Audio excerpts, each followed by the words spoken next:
Hello, everybody, and welcome to our third and final episode of the fairy forest that we're drawing on Sprite Academy.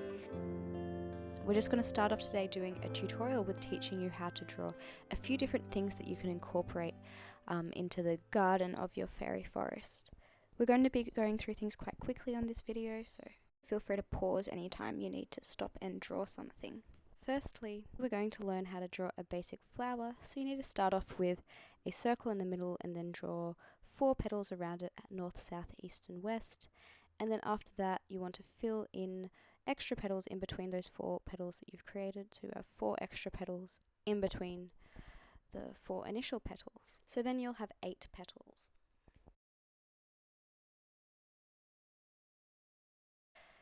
And then after that what you want to do is fill in those extra gaps you've got left there with some extra petals. So they won't be full petals, you'll just need to do little curves at the top there to fill that in.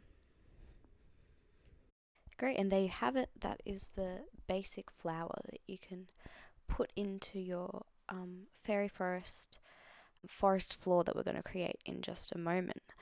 And next up what we're going to do is we're going to sort of create more of a sunflower design using that basic flower but changing it up a bit. So instead of just a small circle in the middle here, we're going to have a sort of bigger, more wobbly circle. So our circle is going to be about the same size as each of the petals. And then again we want to have those 4 petals that come out of the sides there. And then we want to put another 4 petals between those petals. You'll notice this time it's a lot less squishy, so we can do another 8 petals to go in between that lot of petals. And then once we're done that, we're going to fill in those extra little gaps just to make it look like a really full flower. And what we're going to do now is draw some lines starting at the middle of the petal and then flicking outwards to the end of the petal. And we're going to do about 3 lines on each of the petals. So yeah, flicking outwards from the middle there. And then we're going to do some smaller little lines just at the very middle edge of the petals there, just to give it a more realistic petally effect. And as you can see, also just a few little lines at the edges of the petals to make them look a little bit more uneven and less perfect. Now what I'm doing here is I'm filling in the middle of our sunflower to give it that sort of bumpy sunflower effect. And I'm using that stippling technique that we looked at in our last lesson. So this is quite a big sunflower, so it's taken me a long time to do this, but when you're drawing this in your forest floor, it should take you less time than this. What we're going to do is move on to a more side-on style flower. So what I want you to do is sort of start off with a bit of a wonky semicircle where your straight part of the semicircle isn't entirely straight, it's a bit rounded. And then I want you to draw some lines coming out of the straight end of the semicircle. And then around those lines we're going to draw some petals. And I want you to make sure these petals aren't completely straight. It looks nicer if you're able to make them a bit more wonky, because it sort of shows those beautiful imperfections of what flowers really do look like.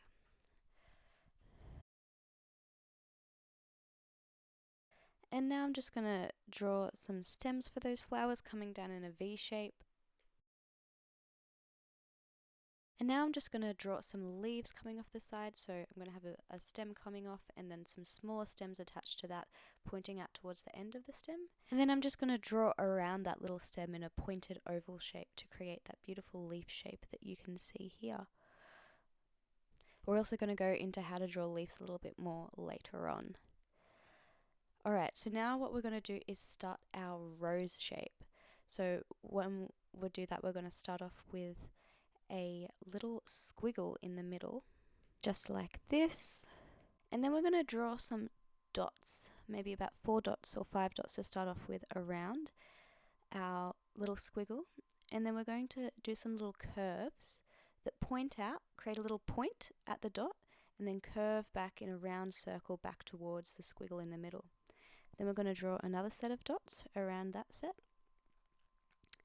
And again, we're going to do a curve that comes out towards the dot, and we want to have a peak at the top, and it's sort of rounded and then comes in, and then rounds out, then comes in, then rounded, and then it hits a peak and then comes back. And we're just going to keep doing that for a little while until we get a beautiful big rose, and that's exactly how you draw a rose. And what we're going to do now is draw some leaves on the rose. So I'm going to draw a few lines coming out from the rose. And then around those lines, similar to what we did before, I'm going to draw this shape of the coming out here and then into a peak and then coming out again. And then again, coming out in a curve and then into a peak and then coming out again. Coming out into a curve and into a peak and then coming out again, and so on. Then after that, I'm going to draw some lines, sort of starting closer to the inside of the leaf and then going out towards the end of the leaf in a diagonal 45-degree angle on the middle of the stem there. And I'm going to do that on both sides. You've got to always make sure that your line starts towards the middle of the flower and then goes out towards the end. And I'm just going to do that for all of my leaves. And then the next step here is to shade the rose. So I'm just going to do some shading in the inner part of the petal of the rose, and we're going to use the same technique we looked at for contouring last week, where we go along with the shape of the petal. So my lines here, as you can see in the close-up here, are just some round little flicks that I'm using to create the shadow here.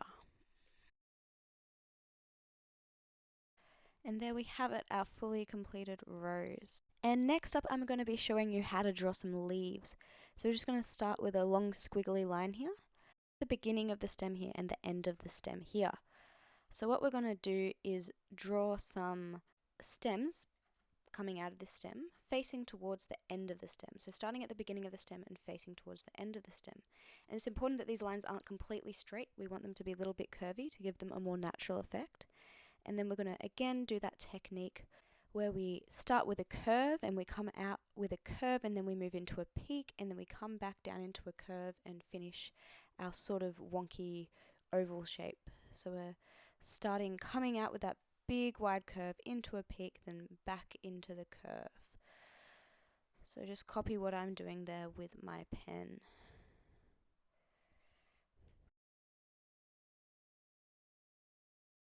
And then just like with the rose leaves, we're going to draw some 45-degree angle lines that start in the middle of the leaf and come out towards the end of the leaf. So just copy what I'm doing there.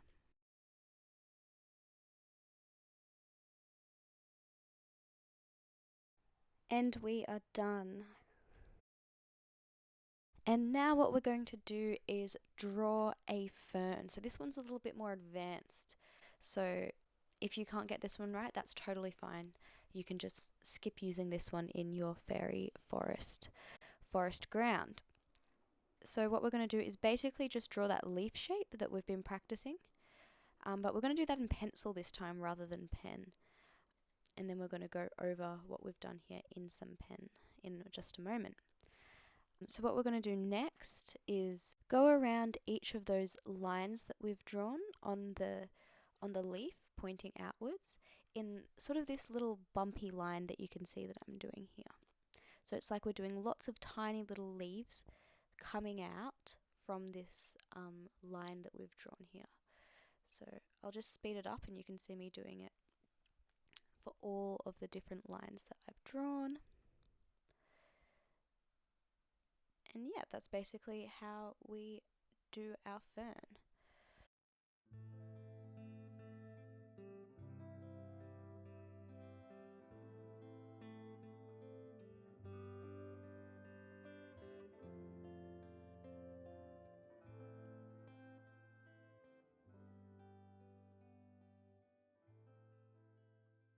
And we're just going to finish this up here by joining all our little bits together and then drawing a stem on the end. And finally, we're going to learn how to draw a little toadstool, which you can also put on your fairy forest floor. We're going to start off with a little banana shape like this. And then from the middle of the banana shape, we're going to just draw a little rectangle shape coming down. Then over the top of that rectangle, we're going to have this little bump coming out. And then we're just going to fill up that banana and turn it into more of a semicircle. And now you can probably see how this is looking a little bit more like a mushroom. And now we're going to get our pen out and start to draw some of the spots on the toadstool. So try not to do these as normal circles, try and make them a bit more squiggly. In the middle of your spots you can do some other little squiggly bits to make it look more three-dimensional. Now what I want you to do is trace over your toadstool shape that you've already drawn. And as you get to this little bump you've drawn over the middle of the stem, I want you to create some little ridges coming up. If there's any mushroom experts out there who know what this bit of the mushroom is called, let me know, because I have no idea. And then just continue tracing the rest of your toadstool. What we're going to do is add some texture to this toadstool. So I'm using a similar effect here to what we used with the trees in our first lesson. And some little bits of stippling and some dots just to make it look more realistic.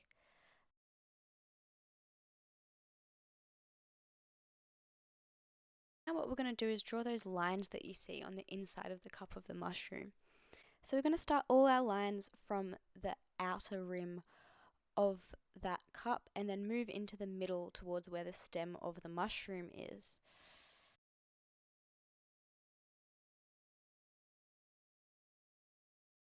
And now finally, to finish off our mushroom, we're going to do some stippling to shade it in. And go back to our second lesson on shading if you didn't catch what stippling is, but basically I'm just going to use lots of tiny little dots to make this mushroom look three-dimensional and beautiful.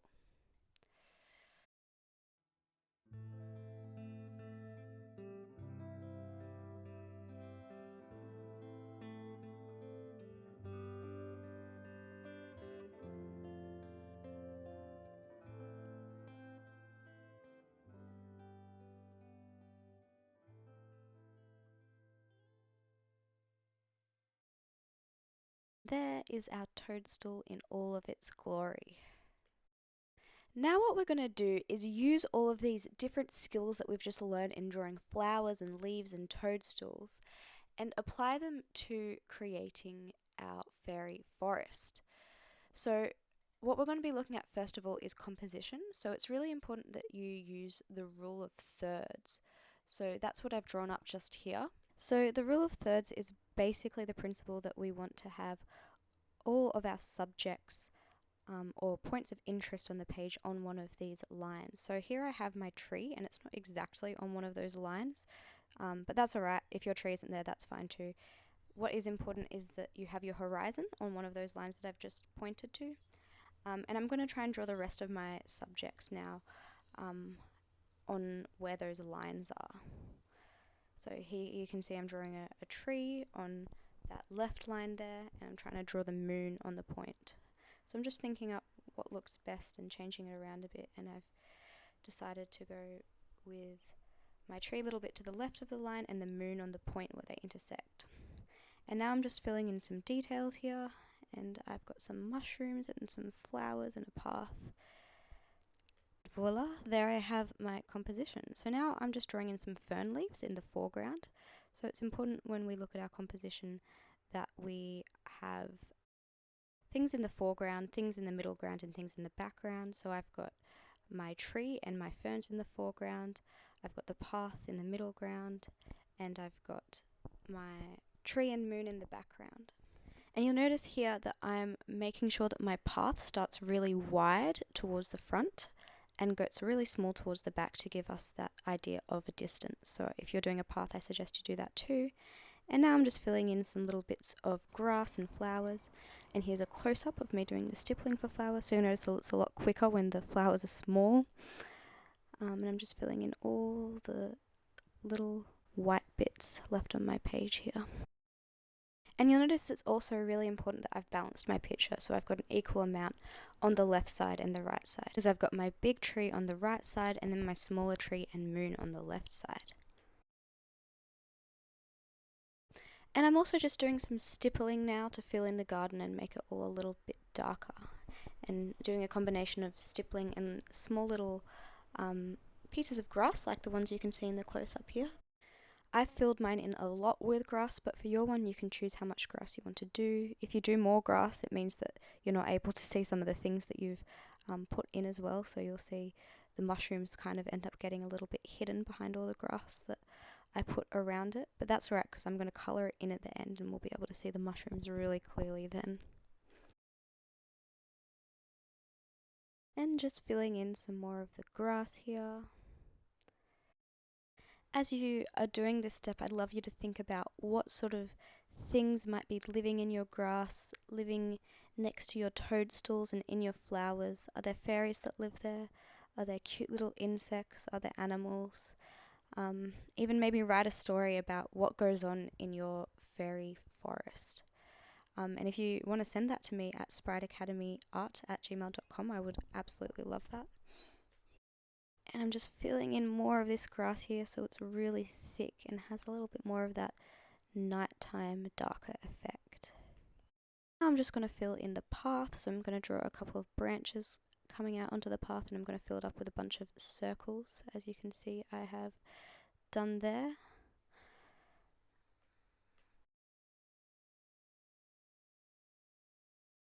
And then finally I'm going to trace over the tree that I've drawn in the background and trace over the moon that I've put behind it, and I'm just going to rub out all the pencil lines that we have there. And I'm going to use that same texture effect that we used in the first lesson for our tree, but I'm going to put a bit less detail in it and have less of those roots going around, because when things are in the background we tend to not be able to see the details as well, so that's totally okay. I'm just going to stipple that so that we have some light and shade on it.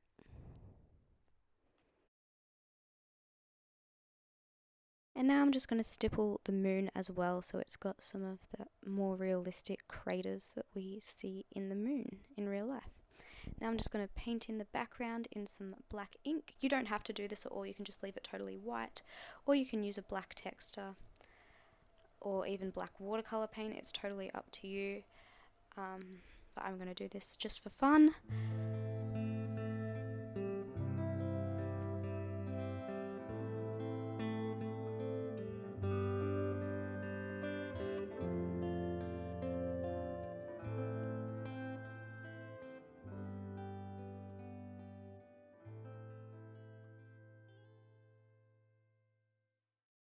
And there we have it, our finished fairy forest garden. So here I have a picture that I have coloured in on Photoshop of it, which looks really nice. You don't have to colour yours in, as I said, but I have, just so I could make all the flowers and the mushrooms stand out.